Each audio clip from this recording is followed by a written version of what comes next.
Okay. Here's another problem on simple strain which involves change in temperature. Here's the problem. A rod consisting of two cylindrical portions, AB and BC, is restrained at both ends. Portion AB is made of steel, given ang modulus of elasticity as well as coefficient of thermal expansion, and also with portion BC, which is made of brass.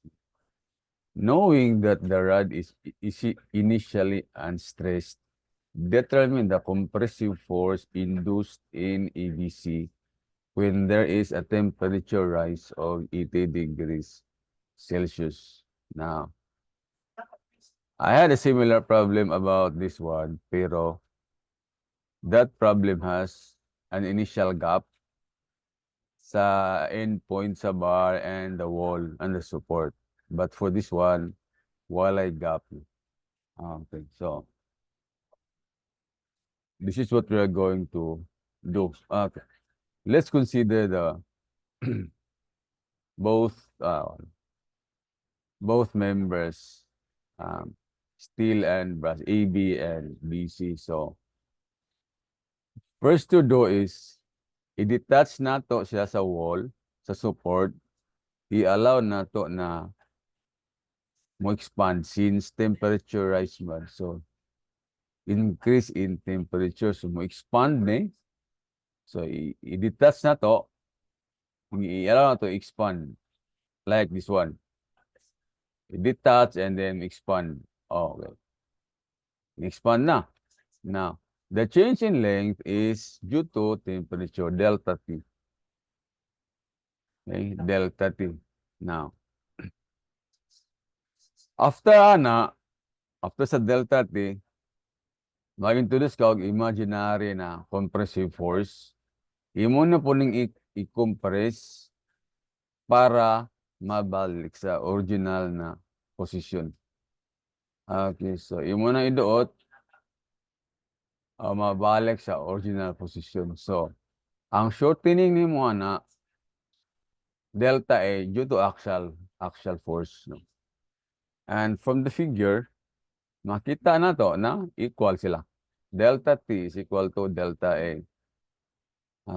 So, ang delta T is sum sa deformation sa steel and brass, deformation due to change in temperature. And ang delta is also the sum of the shortening of the steel member and the brass member.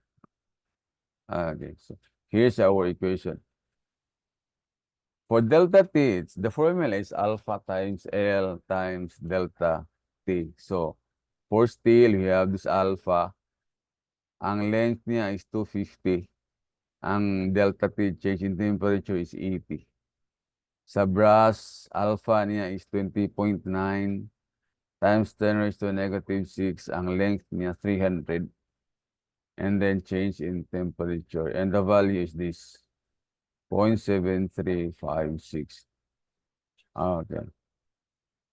Same amount will be compressed, no? Para mabalik sa original na position. Okay, so solving for delta A, it's PL over EA for steel and brass. So P, same value of P, force, for steel and brass. So P times length, 250, and area, pi over 4D square times E.